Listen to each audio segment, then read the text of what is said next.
And we are live. So, YouTube Nation and Dog Pound, welcome to episode 1 of, I guess, a 2-part episode of the Sports Room, because you are going to get 2 episodes back to back of each other. And this is part 1, and it is me, my friend Brian Fraley, who you see that way. Yes, that way. There we go. And then we got Jason down there. Something like that. Sorry, I'm getting my directions a little bit confused. Don't worry about it. Anyway, normally we do this show from the All Sports Cleveland studio or somewhere at the Ohio Media School, not necessarily the All Sports Cleveland studio, but given the global bastard that is currently happening at the minute and everything that is associated with it, we had to adjust. So we are not going to be deterred, and we are going to keep pushing forward and score the knockout. Welcome to the show, Brian and Jason. You guys want to introduce yourselves a little bit? Yeah, glad to be here, Josh. Just happy to be here on the Sports Generals with you two, and looking forward to being on So What's the Catch with you later too. So it's going to be a fun day. We got a lot to cover. So hopefully some people join in the chat and participate. I'd love to, hear what some other people have to say. Yeah. Again, my name is Jason Vaughn. I'm absolutely honored to be here with you guys on the Sports General. Looking forward to the conversation that we're going to have. I'm sure a lot of folks that's going to be viewing this is going to feel the same way that one of the three of us may feel about a certain topic. So I'm looking forward to it, and I'm ready to roll. Yeah. So we got a lot of great topics for you today. And we're not gonna start off with the Cleveland Browns, which might be a little bit surprising given my recording studio background. Although that might be going through a little bit of a transformation. I might change it to be more Cleveland Cavaliers based, given how the two teams' seasons are going. But we can dive into that later. For now, as I said in the intro, we are going to score a knockout because that's what Jake Paul did against Tyron Woodley. And that's where we're going to start. Now, Jason and Brian, you guys have a little bit of a different perspective of it than I do because I did not watch the pay-per-view on Saturday. It just didn't do anything for me. I'm like, okay, Jake Paul's fighting Tyron Woodley. Wahoo, wahey. Okay. The only reason I wanted to watch the pay-per-view when they fought initially is because it was here in Cleveland. Right. Because Cleveland doesn't get that many big combat sports events other than like WWE or AEW. But in most people's eyes, pro wrestling like AEW or WWE doesn't count as like a big combat sports event. And I get that. But we're not going to focus on that. What, other than the knockout, which is what everybody's talking about, did anything exciting really happen in the fight? Or was it just kind of like your standard boxing match? I would say you go ahead. No, go ahead, Jason. You start. It was nothing special that stood out except for the Deron Williams, Frank Gore portion of the fight. When it got to the main cards, which was Jake Paul and also Tyron Woodley, it, in my opinion, it lacked a lot of luster compared to the previous fight that they had, which that was a little blah, Mm-hmm. It was a point, it actually got to a point in the fight where and I'm very deep into sports betting. So it's kind of, I got the vibe that we were all being jobbed. And what Mhm. job means is we were all getting played together as a family. There was a lot of wrapping up. There was no type of strategy seen this time. It was one instance, I would believe, in the second round where Jake Paul got cut right above his eye. And if you're in the boxing world, you know automatically someone has a cut, work on that cut. So if I know my opponent has a cut, I'm going to keep trying to, if we lock up, I'm going to rub my hair on that cut. It's a lot of gamesmanship things you can do, but you're going to try to attack the cut. And Mhm. for whatever reason, Woodley felt that it wasn't appropriate to attack the cut, which I was scratching my head because, again, leading into the press conference, they both knew that they was going. It needed to be more entertaining, and Tyron Woodley even gave that impression. Hey, I'm gonna be more aggressive this time. This is what I'm gonna do, and he didn't do it. So Yeah, it it was. was. Yeah, to me, it was a lot of the same from the first fight. And I kind of had that same feeling early on. It was like a lot of the same, neither one of them was being super aggressive. They were clinching a lot, wrapping up. But yeah, the cut too, I'm glad that you brought that up because like that cut was opened up with an illegal elbow. Mhm. Woodley, he was kind of reverting to his UFC days and threw a Yeah, little bit. He accidentally threw an elbow. I don't think he really meant to do it. It didn't seem like ill intent. But like that's definitely what happened. Like that's what opened up the cut. try to But bite. I would, yeah, and I was shocked too because it's like you got to take advantage of that, and he didn't. Um, and then I was starting to think maybe the fix was in too because it was like these guys are just they're clinching, they're not doing much, and then man, he caught Woodley off guard, and I'm not sure what Woodley was doing, if he was trying to set something up or what, but he left himself very vulnerable. And I mean, Jake Paul hit him with a vicious right hand. And I mean that. Conspiracy theorist will say, hey, maybe when they plan this dog and pony show, Mhm. um, I'm going to swing here. Don't put your head here. And it probably went in one ear and not the other, and they made a mistake. It got knocked out. I don't know. That's the Right. conspiracy theorist to me, but it was real hair scratching. Yeah, but there was nothing fake about the punch, that's for sure. I Yeah. mean, it was just nasty, and it was lights out. It was over. As soon as he connected with that shot, it was over. That kind of shocked me, and then that's where it kind of because I was thinking the same way, like kind of conspiratorial. But once that happened, I was like, I don't know, man. That's a vicious knockout. Yeah. You'd have to be a very good actor to play that up. You know what I'm saying? Like that. That seemed very authentic to me. Now I will say this. Now prior to these last few fights, I thought it was a gimmick, which some people think is entertaining, which it is to me. You think But like Jake Paul boxing is a gimmick? You're saying? no, at first I thought it was, but he's been putting in work. He's been training. Each fight, he's getting better. He is adapting. Like last fight was the first time he fought a real conditioned fighter, and he went the distance. And was taking punches. That's big. You can't really gloss over that. But this time, when he got cut, I'm like, okay, that's something he has to adapt to because he's never been cut before. And he weathered the storm. So he's improving and he's taking it serious, and you see it. It's just the axe. And Yeah, propaganda. sure.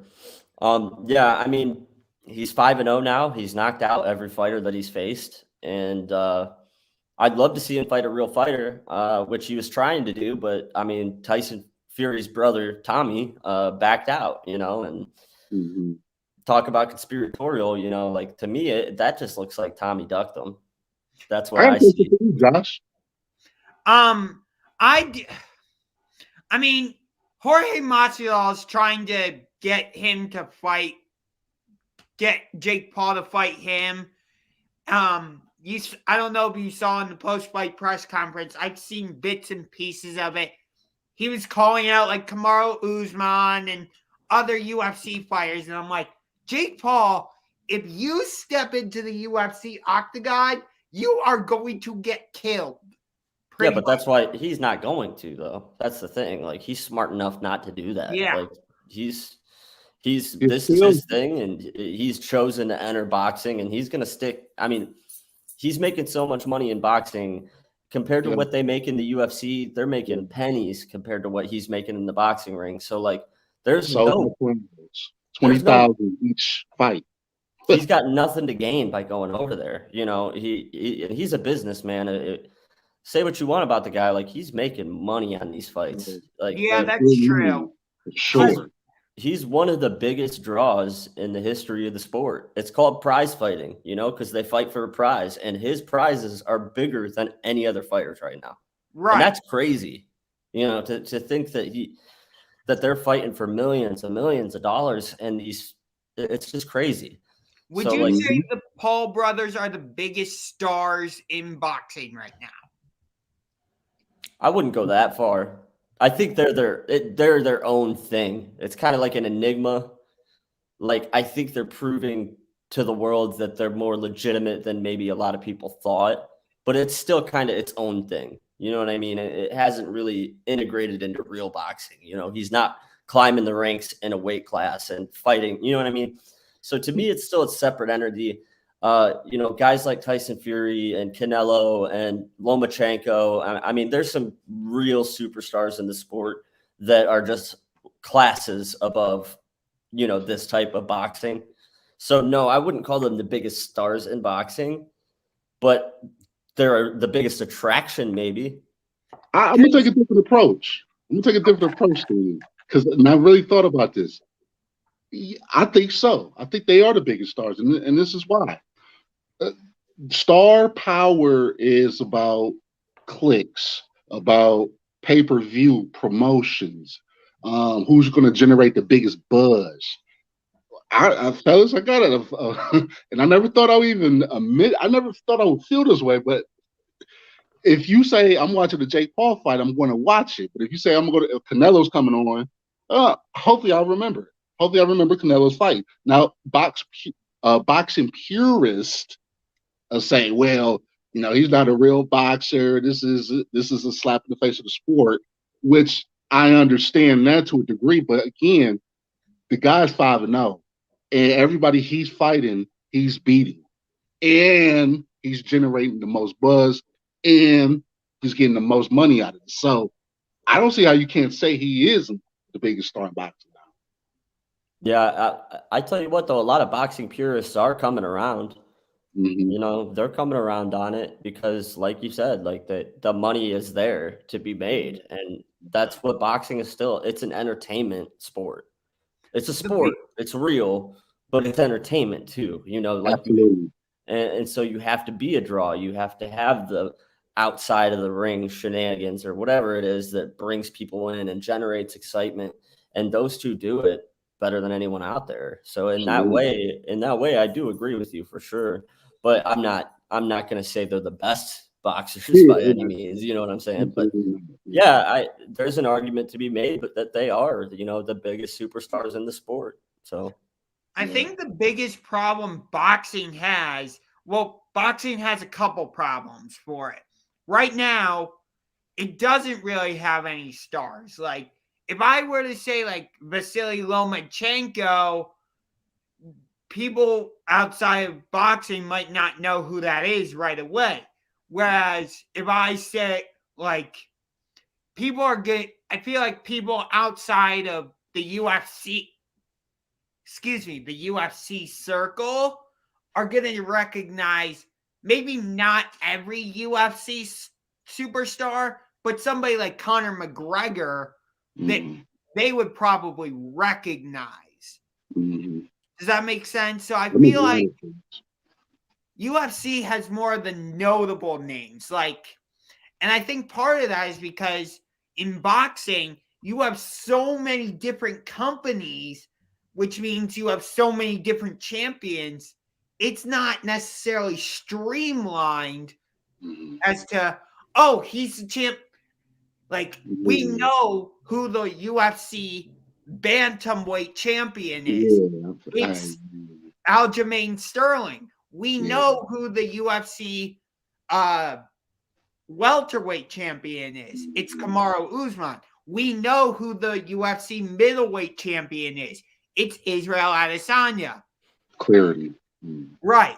Whereas in boxing, like, I think Teofimo Lopez is a champion in one company, whereas Canelo Alvarez is a champion in a different company. Mm-hmm. They might not be in the same weight class, but my point is, like, in boxing, there's so many different companies and so many different championships and so many different weight classes. It just gets so confusing. UFC, there's one champion, one weight class, or one champion per weight class. There we go. And you know who that champion is. Mm-hmm. Simplified. Exactly. Sorry about that. Your dog vehemently disagrees with what I'm saying, I guess. I guess so. Seems like it. I don't disagree with what you're saying, though. I totally agree with you. I think that is one of the things that's to the advantage of UFC is the clarity in the sport. And I agree. It's boxing it's very convoluted and segmented, and it's a different thing in England than it is in the US, and it's a different thing in Russia than it is in China. There's a lot of different things going on in different areas, and UFC, it's like, hey, these are the best of the best in MMA, and like you said, there's one champion per weight class. But just I think it's important to cover stories like this, though, because I mean, love him or hate him, Jake Paul's from Cleveland, and he's the biggest star from this area that's out there right now. Mm-hmm. Like, and I pride myself as just a casual boxer fan. So to piggyback on what you were saying, Josh, I try to watch it. I really try to, but it's hard to catch what channels they're going to be on. Sometimes it's hard to know what the storylines are going into the boxing match, and it's confusing. Whereas UFC, I know who's who. I know when they're going to fight, and I also know that the stars are always going to fight on Saturday. Mm-hmm. Dana White does a phenomenal job of their marketing tactics. So yeah, I agree. And the UFC always, sometimes it feels like the UFC like tries to build rivalries that aren't really there. But when you genuinely have two fighters in the octagon that have an actual hatred for each other, it just makes you want to watch that pay-per-view that much more. Like, the whole lead up to the Khabib McGregor fight, you could tell there was general disdain between the two fighters, and they wanted to rip each other's heads off.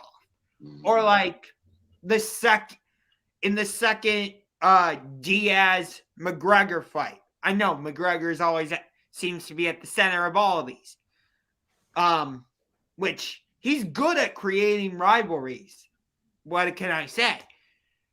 But it's like, or like when Usman and Covington fought for the second time, I'm like, that first fight was amazing. There was, it seemed like at the time there was genuine hatred between them. So I'm like, I want to watch the second fight and see what happens. Like, are they going to come out like guns blazing like they did the first time? Like, I want to knock your head off its neck or whatever you want to call it. Yeah, I agree totally. I think that's something that boxing could use more of, making it more accessible, Yeah. And that's something that's happening like through, people like Jake and Logan Paul that are bringing it to new audiences, that are bringing it to a younger audience, that are people who are online that, use apps and are tech savvy, and, guys like Jake are going to bring those people in, and so I think that he's ultimately going to be good for the sport, because like you're saying, Josh, there's a lot of things that boxing is getting wrong right now. And I think with the amount of money and buzz that they're generating by doing it this way is like opening a lot of eyes, and saying like, shoot, we could do a boxing event on Triller and have Snoop Dogg host it. Like you didn't think of these things before. And I think that's good for boxing because it's going to generate the buzz that it's not getting right now. So I'm interested to see for the world. Yeah, for sure. Well, I know it's painful, and I know that we weren't looking forward to it, but I think we have to talk about what happened over the weekend in that game. Well, actually on Monday, sorry, the game was moved between the Browns and the Raiders. So where do we start? Honestly, I'm not, even though I'm a Cleveland Browns fan and that's what my channel is built on. Again, I apologize for not doing video collaborations the last couple weeks for the Raiders game or the Ravens games. I know you were probably expecting me to. I came down with with an illness. You can probably figure out which one. And that kept me out of action for a little bit. So I'm going to try and get back on my horse for when we play these guys. See, I have my little Packers magnet. But talking about the Raiders game, it's about what I expected. The Raiders pretty much beat our third string guys. Would we have beaten them at full strength? Yeah, probably. But I think so. I think for sure. Handily. They didn't do anything to impress me. Like that win by Oakland wasn't because Oakland played a great game. Las Vegas. Or I'm sorry, I cannot break that habit. But yeah, I don't know. Where do you stand with that, Jason? In my opinion, like I think that's an easy win if you don't have 22 people out. The Browns lost the game versus Las Vegas winning the game. That's where I'm going with it. Yeah. Of course. And this is another thing I noticed. There was an instance in the game where they got a pivotal turnover. We was able to pick off David Carr, I'm sorry. And we still end up giving the ball right back to them. And then this time they came through, they kicked that game-winning field goal, and that was all she wrote. But the Browns was in it. The play calling, and this is this trend I'm starting to notice with this team.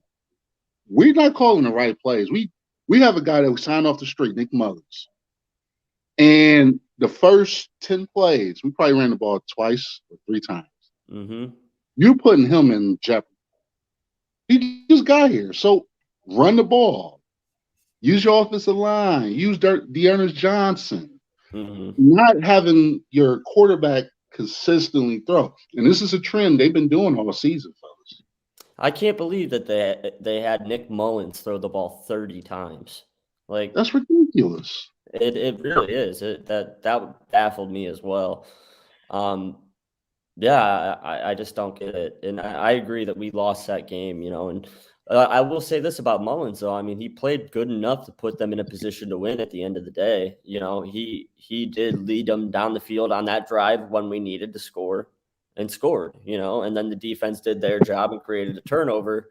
And then ultimately on that last drive, they didn't put him in any position to succeed. They had him hand the ball off 3 times and do 3 straight dive plays that everybody knew in the world was coming. So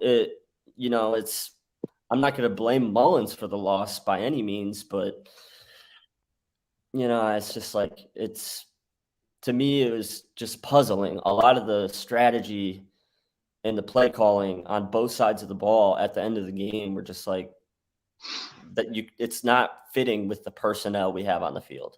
It's not. It really isn't. But we'll talk about this more with the Cavs, but when the Cavs, I'll take this to the Cavs for a minute, and then I'll come back to the Browns because that's what we're talking about. But people are going to say, yeah, the Cavs beat the Bucks, but they didn't have Giannis or Chris Middleton or Drew Holiday or all these guys. Or, yeah, the Cavs beat the Bulls, but they were without DeMar DeRozan and all these guys. So I feel like people are going to say, yeah, the Raiders beat the Browns, but type of thing. If you get what I'm trying to go with that. But it's the NFL. You know, each team has now, and the COVID protocols is skyrocketing now, but every team has injuries and every team is missing someone. And the Raiders, for all we could say, the Raiders had a debacle with the John Gruden fiasco early in the season. They had a lot of stuff, a lot of moving parts going on. So everybody got their own problems, like a family. Mm-hmm. Everyone has their own family problems. You just try to deal with it, and you can't make excuses because it is what it is, and everyone knows it. So, yeah, Vegas didn't come to town riding a hot streak by any means. You know, like they've had a rough year. They've faced some real adversity, and that's why one of the reasons I gave us a chance in that game, you know, was I when you look at it, it's like I wasn't scared by that team or what they were doing. So I thought we had a real chance, and at the end of the game, they just got too conservative, and it was like, man, like this is it. The whole season's on the line right here. Like that victory, if we win that game, we're in a whole different position right now today than we are right now where we're at. We went from being in first in the division, in the catbird seat, you know, control your own destiny, to being dead last. Right. But we only won a game. You know, but you get what I'm saying? Like the urgency should have been there. It's like, where is your sense of urgency? I know you're not the real head coach, you know, and I know you're trying to be conservative because you're not trying to do too much and all of that. But like you've got a team on the field and you're in a position to end this game with 1 first down, and you don't get creative at all. You say, we're just going to run it, take as much time off the clock as we can, punt it, and put it in the hands of our defense, which is decimated and has been on the field all day. Like, what? It doesn't make – I don't know. I just was like, we should have won that game. Yeah, the defense – should have won that game. The defense bailed out the offense on so many occasions. It was – and then the offense would go out onto the field, and it would be like 3 plays and then punt. 3 plays, punt. 3 plays, punt. And it's just like, okay, you can't keep doing that. If it was a different scenario, if that Joe Woods defense wasn't what it is right now, like if it was a good defense with a good coach, like it'd be a different discussion, you know. But like, why are you going to put all of this pressure on the defense that's in the hands of a guy who has been running it questionably from day one? You know, so it's like, really, you're the temporary head coach. You're the guy they put in the position to make these calls. And what do? You pawn it off onto the worst coach on the team, maybe? Yeah, it's unfortunate. You see what I'm saying? It's like, what has Joe Woods and his defense done to make you think that that's a good game plan? I don't know.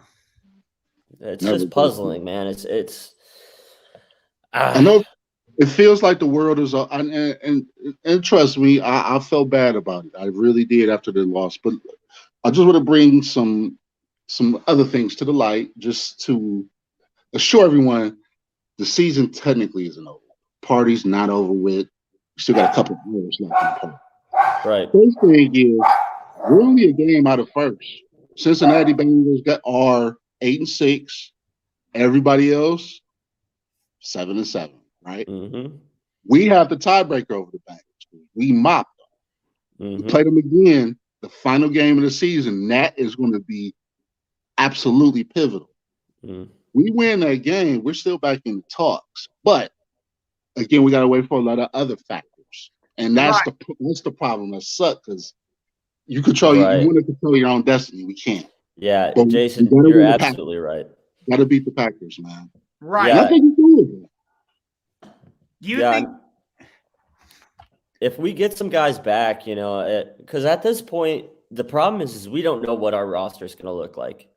Mhm. So it's like when you're trying to make picks and it's just so unpredictable right now. Like, but if we get some guys back and this COVID thing that's going on is going to hit Green Bay just like it's hit Cleveland, it's going to hit everybody.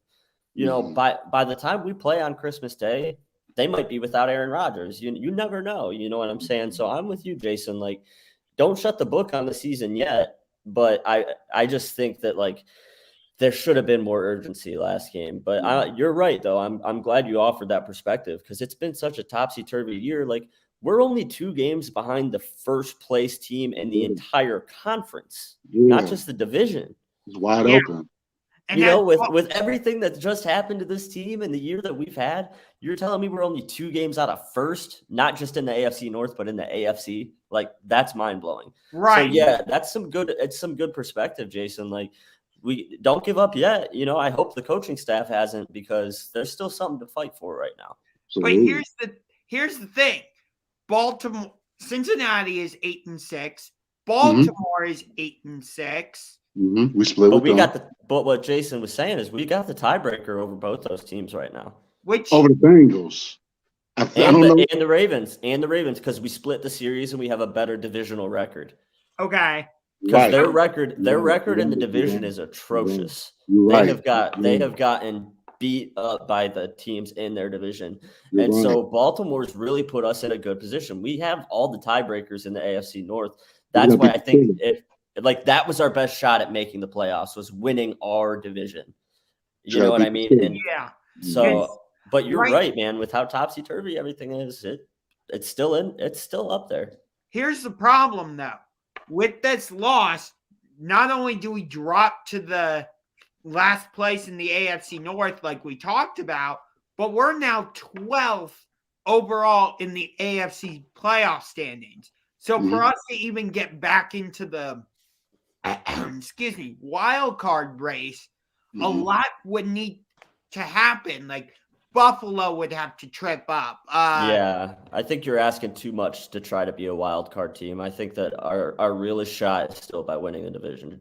But not really, guys. Not really. And this is why I say it.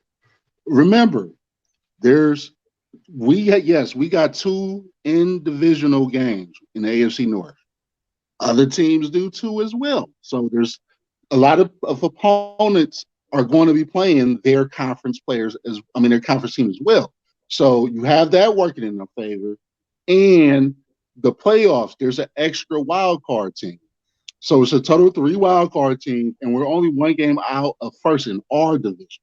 Right. So it is not really far-fetched to think that we can't put us out. So right now, this is what the AFC standings look like. You got Kansas City 1, New England 2, Tennessee 3, Cincinnati 4, Indianapolis 5, Chargers 6, Bills 7, Ravens 8, Steelers 9, Raiders 10, Dolphins 11, Browns are 12, Broncos are 13, and then the Jets, Texans, and Jaguars are all eliminated. So, yeah.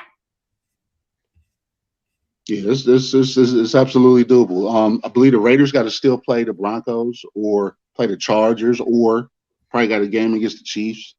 So you got to factor that in there. Yeah. So according to Boston Sports Report, who I recently did a video collaboration with, we actually play the Cavs actually play the Celtics tonight. So go Cavs, beat the Celtics. We'll talk about that in a minute. But he says the Bengals conference record is 6-3. The Ravens conference record is 5-5. Steelers conference record is 5-4. And the Browns conference record is 4-6. Right, but the tiebreaker in the division is the divisional record and not the conference record. So it's the divisional record that matters in the tiebreaker. So what I was referring to is if you look at the records within the AFC North, we actually own the tiebreaker because we have a better record in the North than Baltimore does. What if we sweep the Bengals? And yeah, exactly. We blew the doors off the Bengals that one game, which is like, where did that come from? Yeah. I mean, this offense is so confusing because, like, we put up 42 points against the Chargers. We put up 29 against the Kansas City Chiefs in week 1. And then we put up 40-something against the Bengals in I think that was week 9 or whatever it was. But other than that, we put up 14 this week. We put up like 7 against the Patriots. We put up like 14 or whatever against the Cardinals. Yeah, the offense has just not been there. No. And you know why? I think teams figured this out. And when we got figured out, because it's the NFL, everybody's going to figure you out eventually. It's just a matter of time with the film, and you'll get figured out. But once you get figured out, what's your next plan or what's your next step? And we haven't done that part. And that's the frustrating part, because we got figured out. Bill Belichick, he showed the proper way on how to go against the Browns. And it's a copycat league. Other teams seen it was successful. They're doing the same format, and we have yet to adapt to them adapting to us. So right, that's the problem.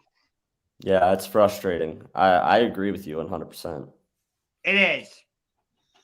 We got to recreate ourselves with fields. Well, let me ask you this though, because I know the two of you aren't Baker Mayfield fans by any means, but did this not shine some light on the situation to at least show that, like, man, like Baker might not be the best option for the future, but right now he's the best option we got. Yeah. Oh yeah. I think we learned that. Compared to Mullins and compared to Case Keenum and what we saw from those two, he's still the best option we got. Now, I'm still with you guys on the fact that, like, look, I don't think he's the quarterback of the future. I don't. But it just really shines a light on the direness of our situation at quarterback, because it's like that's the best we got by far, in my opinion. And you can only go so far. You only go as far as your quarterback takes you, right? Mm-hmm. And once they start to figure you out, just like Jason was just saying, so now you take the fact that Baker's playing hurt, which is already bad. So he's not 100%, and teams have figured him out. So it's like, and then his injuries are even making his shortcomings worse, because he struggles with accuracy. Those are the things that he has trouble with. And when you have shoulder issues or, it's not good for that. It's a recipe for disaster. And they've rode with him till the wheels literally fell off of the entire season. And now we're sitting here at 500. It's just, it's frustrating, but it's like, man, he's still the best we got. Yeah, we got over I'm so sure about that, to be honest. We got 50 games of data on him, okay? And he's only one game above 500 for his whole career. That's 4 years worth of games and data. So we know the film doesn't lie, and we know he is what the camera says he is. And like Bill Parcells said, we are what our record says. Our record says we are. Mm-hmm. They are who we thought they were. That's a different quote, but yeah, they both apply. Yeah. Yes, I know, but I still felt like that quote applied in this situation. But Brian, I don't necessarily agree with you, because with Baker Mayfield being so banged up right now, he's got a torn labrum. He's got a couple issues with his feet and other various injuries. A healthy Case Keenum probably would have been better for us in a couple of the games that we lost, at least. I mean, if you go back and look at some of our recent games, like we only lost to the Raiders by 2. We beat the Lions by 3. We lost to the Ravens by 6. But you think Case Keenum's enough to take our team over the edge against that? That's the thing. Like, I don't think Case Keenum at least is healthy. He limited also, though. Yeah, he's also super limited. He doesn't have the arm strength Baker has. Like, he can't make Like, and when you look at Mullins, I mean, he didn't do the air yards thing. We talk about air yards with Baker a lot, like he throws the short passes and the dink and dunks. When Mullins had to throw the ball 15 yards or more in the air, he only completed one pass all night. He struggled mightily, Right. So Case Keenum he's no better, So we know Mullins isn't. And from what I saw in the one game that Case Keenum did play, he didn't inspire anything out of me. I didn't see him make a single play that I wouldn't like, that I thought Baker couldn't make himself. He, Case Keenum so solid, man. I get your point that at least he's 100% healthy, Josh, but I still don't think that 100% Case Keenum is that much better than a 85% Baker or whatever he is. But Baker Mayfield, and I found this is crazy. I'm even defending Baker Mayfield. I know, I love it, but this is good. This is what we need to do. We need to challenge our own concepts. Baker Mayfield is I compare it to going to a grocery store. Okay, you want to get a Baker Mayfield because that's all we have at the store. If they have Case Keenums, it'll work because it's kind of like Baker. It's a non-name brand, but it'll do the same job. But Baker give you that other stuff that this generic brand doesn't, and they're the same. They're the same quarterback, except for Case Keenum doesn't make the mistakes that Baker Mayfield do, and Case Keenum is smart to know his limitations. He knows I can't run faster than anybody on this team. I can't throw it 70 yards, so I'm not going to do those things. And it may not look sexy, but Baker, his mind, he thinks he's faster than everyone, which is bizarre. And he thinks that he can throw the ball further than when it needs to be thrown. Or that's where the inaccuracies come from. So, right. Keenum, he's a good backup, but Baker is a backup quarterback. If we want to be real about this, he's not a starting quarterback, but he's a backup, and I would keep him as a backup role, but he's not the future, the face of the franchise at all. I'll be honest with you. Leading up to that draft where Baker Mayfield was one of the options, you also had Sam Darnold, Josh Allen. Baker Mayfield was not at the top of my list. Before Sam Darnold turned into what he is now, he was at the top of my list along with Josh Allen. Mm-hmm. And I agree with Allen, but again, that's before like the New York Jets. I get it. Yeah, I Sam Darnold. I wasn't that impressed with him at USC, to be honest. Yeah, but I liked what I saw from Sam Darnold at USC personally. So, I'm glad we did not take Josh Rosen because he fizzled out. But that's also because the Arizona Cardinals completely pulled the rug out from underneath him. But I just want to explain something. So, like I said, we lost by 2 against the Raiders, 16-14. We beat the Ravens by 2, 24-22. And then we lost to the Ravens before our bye week, 16-10. And then we beat the Lions by 3. Those aren't that wide of margins. And I get it. When you go 11-5 the previous season, you're going to have a target on your back. I get that. But the thing is, if you're going to prove that like last season wasn't a fluke, you got to go out and, I'm not going to say blow out teams because, again, it's the NFL. Anything can happen. I get that. But you got to impose your will. Exactly. There you go. And the Browns don't appear to be doing that. Right. And I hear a lot of people saying, oh, if they had a reliable field goal kicker, they would have beaten the Ravens on that Sunday night game, or they would have beaten the Raiders on Monday or whatever it was. You can't blame it squarely on Chase McLaughlin. Yeah, it's very good. Granted, he has struggled this season after getting off to a pretty decent start early on, but still, you can't blame this failure of a season on him. Baker and play for him. Yeah. And I'm not blaming the whole season on him, but you could certainly blame him for not making kicks that a professional kicker should make. Yeah. I have no problem saying that he's been terrible the last couple games, and he's missed some really easy kicks. And that's fine. And I don't think I'm crazy for saying this season is a failure.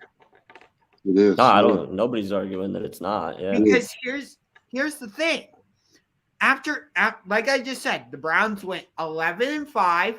They went into Pittsburgh and beat the Steelers for the first time in like 17 or 18 games, however long that streak was. And then they go into Kansas City and take the Chiefs right down to the wire. Granted, Patrick Mahomes was injured for part of that game, so that probably changed the outcome of it. No, it did change the outcome.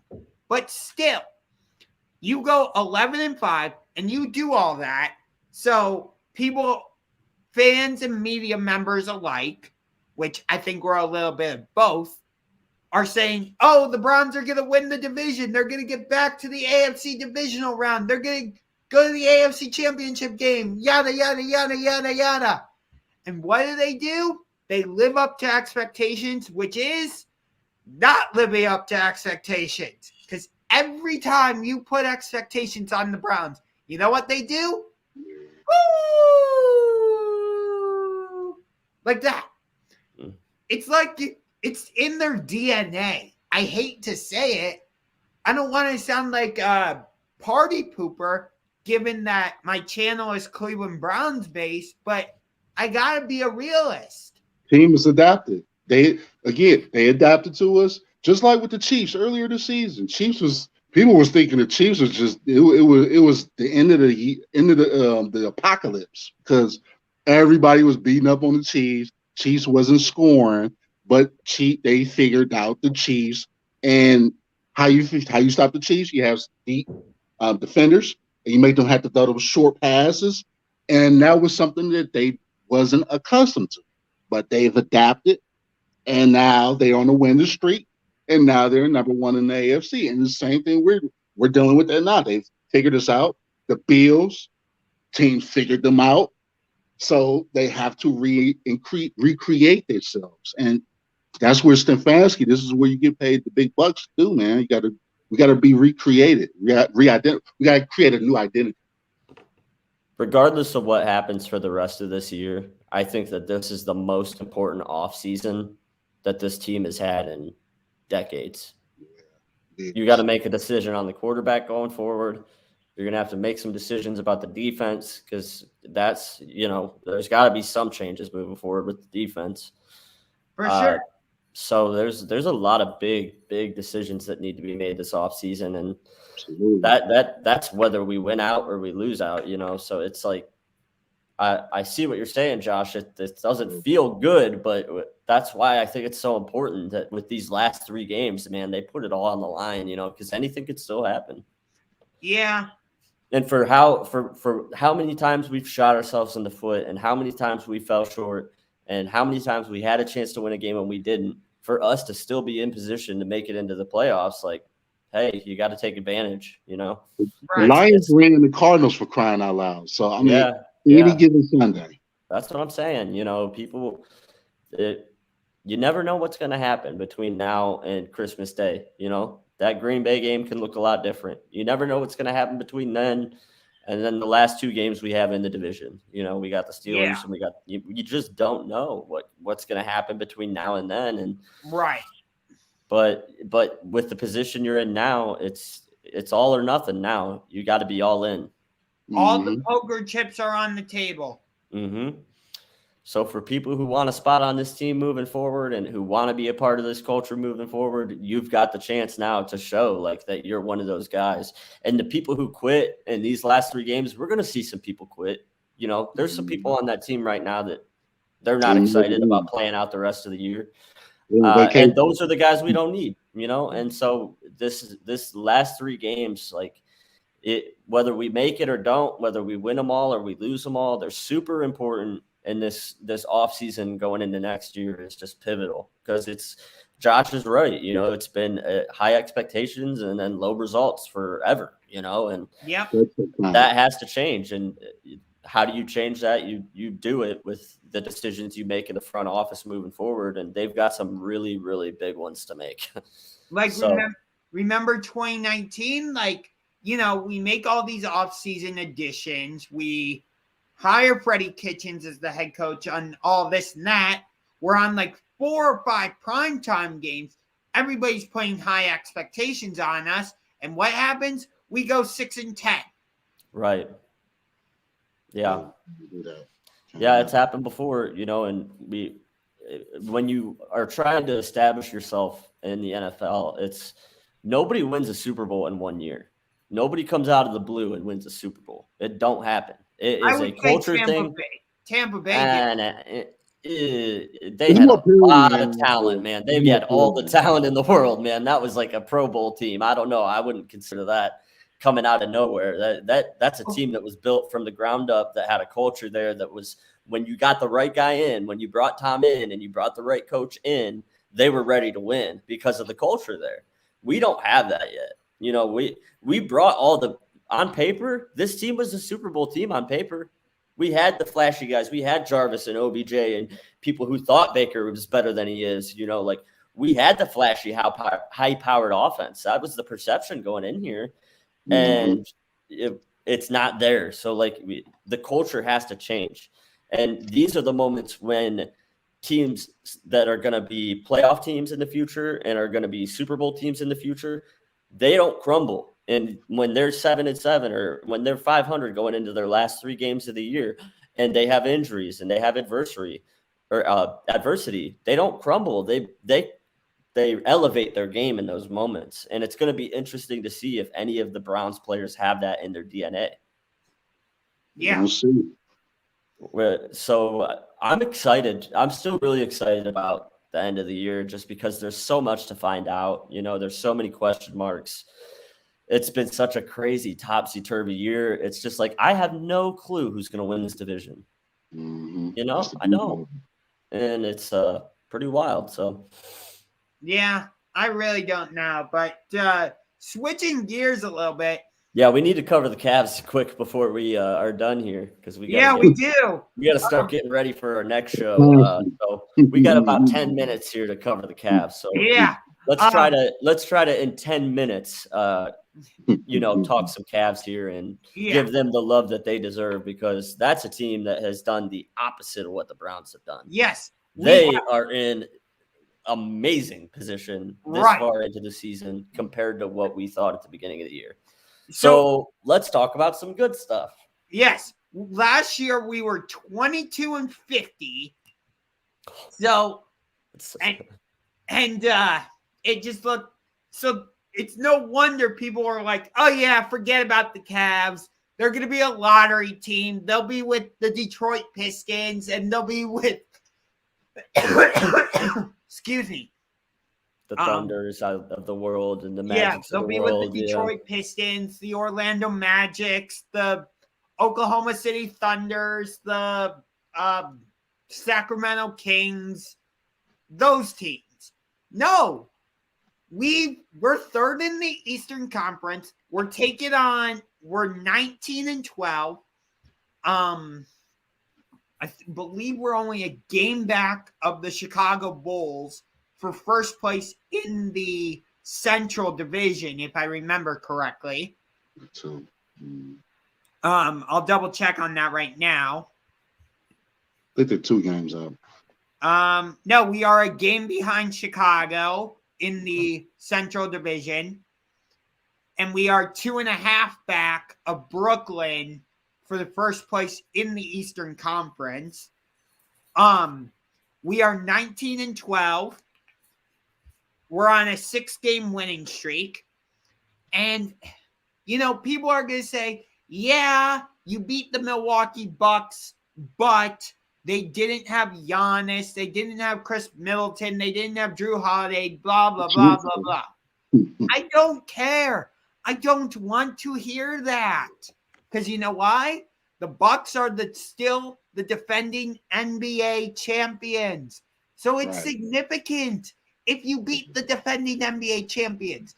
And you know what else? When we played them the first time around, that was on the second night of a back-to-back after losing a hard-fought game against the Utah Jazz. And you know what? We only lost by 8 against the Bucks the first time around. 112-104. So we showed that we could hang with the Bucks. And I'd argue this team's in a totally different position now than they were that last game. Like they've come a long way. But the problem with what's going on now is we've got 8 guys now in COVID protocol. Like we can't field a team right now. And it's like when you're on a 6-game winning streak and you're just overcoming everybody's expectations and you've got all of this good stuff going on right now, and then it just gets derailed by the health stuff. And that's where you kind of have to pump the brakes on the Cavs season a little bit, I think, because like we've got a lot of guys out right now. We've got a lot to overcome with the COVID stuff going on. I think the league seriously need to consider the bubble again. Yeah. Sucks. I don't think we're gonna like be able to solve the COVID mystery completely, but the one thing that this is going to do is it's going to separate the good teams from the bad teams, more. The gap's going to grow even wider. Teams that have a deeper bench are going to play a lot better later into this year because every team's going to be dealing with COVID issues. They're going to have 3 or 4 or 5 guys out at a time, any given point in the season. That's why I agree with what you were saying, Josh. Like, who cares? Like, everybody's got guys out right now. But that makes me want to kind of like, pull back my expectations a little bit because it'd be real easy for things to go south quickly with what the Cavs are going through right now. Yeah, I get that, but Jason, you and I talked about this on a previous episode of the Sports Journals, which you can find on the So What's the Catch Facebook page, which we will be posting this episode on the So What's the Catch Facebook page once we are done with this episode. I know I just said episode a couple of times. Oh, well. But, people aren't going to come see your product if you're not putting out a winning team. Like, in the first 4 years when LeBron went to Miami, we were consistently in the lottery. We were consistently vying for a top 3 or 4 pick, usually. And it's like, why are fans going to go and watch a team that could possibly lose a home game by 30? Like, that doesn't seem very exciting. And I think Cavs ownership saw that. And so they're trying to field a winning team this time around with LeBron gone. Like I said, we kind of talked about that in a previous episode. About LeBron, this is a rumor, okay? and trust me, before I disclose this, I don't want this to happen. So I just want to be clear. LeBron's coming back. Man, they're saying that's where the disconnect with him. If you've watched the Lakers play this year, he does look older, man. He's aged, and it shows. But he's not happy, of course, right? You build your roster and you bounce. They said that he loves what Cleveland's doing. He loves the young pieces we have. And there's an exec, an anonymous Eastern Conference exec that says he would not be surprised if LeBron comes back to Cleveland because of that. Of course, they're not going to put the name on there. But you can see the writing on the wall already. Yeah. I tell you what, this team is better than a lot of the teams that he played on in Cleveland. Well, if you add him to it, I'm saying, obviously this team's not going to make the finals. We're not making the finals this year, but with him, it's a different ball game, and that's probably what he sees. It's like, man, if I had this kind of group of guys around me, like we would have been great, Don't say none of them either. Like that's off the table. Yep. But here's the thing, though. Like, if LeBron does come to us or come back to us, however you want to say it, isn't that going to mess up our rotation a little bit? Because right now we have something good with, they have me eating my words. Because, when I saw that they were going to do the big three, literally the big three of Lowry Markkanen, who's like close to 7 feet, Evan Mobley, who's also close to 7 foot. I don't think he's exactly 7 foot, but close to it. And Jared Allen, who's also close to 7 foot. I'm like, that's not going to work. The rest of the league is going small ball, and that just doesn't work. But they have me eating my words right now. I tell LeBron to get Eddie Altman. I agree with everything you're saying, Josh, but you still take LeBron if you have the opportunity. You still take him. We're missing the three. That's the only thing. If we want to be candid, we got all the other pieces, but we don't have that three. And I don't know if we have a two. We can still do 3 7-footers. Well, we got Color Sexton. I don't like that pairing of Sexton and Garland together when they're healthy. I don't like it. It feels like for me, when I'm watching them play, it feels like the offense gets stuck. And it's like you're waiting and waiting and waiting. Just dribbling. Yeah, it's like it feels like either Sexton holds the ball for too long. He improved this year, but yeah, he does that. Yeah, I just don't like that. I don't want to say this since I'm trying to think of how to say this since Sexton is injured. But basically, I like how the offense is flowing with Garland running the show versus Sexton. Yeah. Yeah, I agree. Sexton come off the bench. Like if he's a what he is, he's a volume scorer, but he's a volume scorer where he comes in with the substitutes. And so he gets his points off, Yeah. And you get protection from him. Yeah. I think he'd be a good 6-man, but the problem with Sexton is he don't want to be a 6-man. Colin Sexton, he wants to shoot, and he wants to shoot every time. That's the problem. That is the problem. But it is. Well, we got to get things wrapped up here so we can start getting prepped for our next show.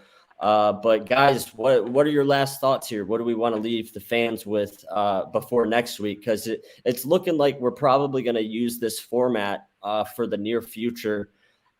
Just with the COVID going on, I think it's the best bet would be to plan on doing it this way next week. So everybody who's in the chat, thank you so much for being here.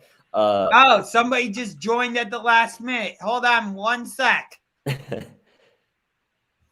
Welcome to the show, young Link. Hey, what you got? What's going on, Max? Hey, good to have you here. Hey, wait. I think I remember you from the Chargers video collaboration. I'm a Chargers fan. Yeah, you interviewed me in LA, man. That was an epic game too. That's right. What you got? Yeah, we got our own issues too, man. We should have won Thursday night, but it is what it is. But I was gonna ask y'all, man. I mean, I really don't hate the Browns, man, because I watched that game. I was like, I know people kind of talk negative about Baker Mayfield. To me personally, I told you, Max, like, I think Baker Mayfield is probably one of y'all best quarterbacks in that franchise. And I know a lot of people don't agree with that. That was kind of what I was saying today.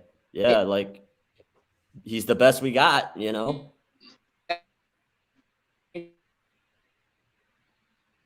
Your audio's cutting out a little bit. Yeah, I think we're losing you a little bit, but no, I think he made his point already, though. And I think that his point is, maybe you guys aren't crazy about him, but he's the best one that you've put out there. We can do better. That's the whole But point. that's where I think the three of us are at right now. We want better, but he may have a point that it might be the best we can get. Cleveland, we're a small market. We're not an attractive free agent destination. So maybe people are different. They're they're really about the how the NBA is like, oh, I'd rather go to Miami. Yeah. NFL, you go where you're drafted. Mm-hmm. And when you drafted, who pays you the most after your first contract. So yeah. So like, because I was cut off. So you guys think like if Baker Mayfield was playing against the Raiders, y'all would have won that game? More likely than not. But here's the thing. Which as a result of that Raiders loss, we only went 1-3 against the AFC West this season. We have the opportunity to go 4-0 against the NFC North if we beat the Packers on Saturday. But that's a different discussion for a different day. The problem I have with the Browns is this. They try to fit I'm trying to remember how the saying goes. I think it's a round peg in a square hole. Is that how? I think that's roughly how the saying goes. And what I mean by that is like they've drafted capable quarterbacks before Baker Mayfield. Like I liked when we drafted Colt McCoy, for example. But the problem is they don't tailor the offense to fit that quarterback's strengths or skill set, however you want to say it. They just say, okay, quarterback A, we're sticking you in our offense, and we don't care if your skill set doesn't fit our offense. We're still going to force you to run this style of offense. It's poor management. I think drafting. what I'm saying. Yeah, that's why I was saying how important this offseason is going to be. We got a lot of important decisions moving forward, but we are running out of time, though. We really got to get things wrapped up. We are up against our next show. Yeah, we got to thank you for joining. We appreciate you jumping on here, man. It was awesome to have another voice. So make sure you jump on next week. We'd love to have you for longer. We'll try to get you involved before the last minute of the show next time. Yeah. I was listening in too, so I like the content. But thanks for having me. Thanks, man. Yeah, we'll see. Hopefully, we'll see you next week then. Join us at 2:00 on So What's the Catch if you want. All right. Sweet. All right. Peace out. All right, guys. I think that's all from us. Jason, you got any last words? Josh, anything last? You guys want to plug your channels or anything? I just right now I'll just focus on my Twitter at Brian Fraley on Twitter. Follow me on Twitter for right now. On there, I can direct you towards the other content and things. But yeah, that's all I got right now. On Facebook. He's trying to get to 100 subscribers because if he does, he'll eat a Carolina Reaper pepper and he'll go to hell and back for our enjoyment. Yeah, that's the hunt. Once we get to 100 subscribers, that video will be up there. So stick around for that. But on Christmas, that's what Santa's going to give us. So I can't. I love it. I love the optimism. We're going to end it with that. The Browns are going to beat the Green Bay Packers on Christmas. You heard it here first. Merry Christmas, everybody. It's been a great show. And we'll see you guys at 2:00 if you're going to join us. If not, we'll see you next week at the same time on here. So thanks, everybody. Peace. Same time next week, knuckleheads. Thanks, Tony. I know, right? Or Wilbon, sorry.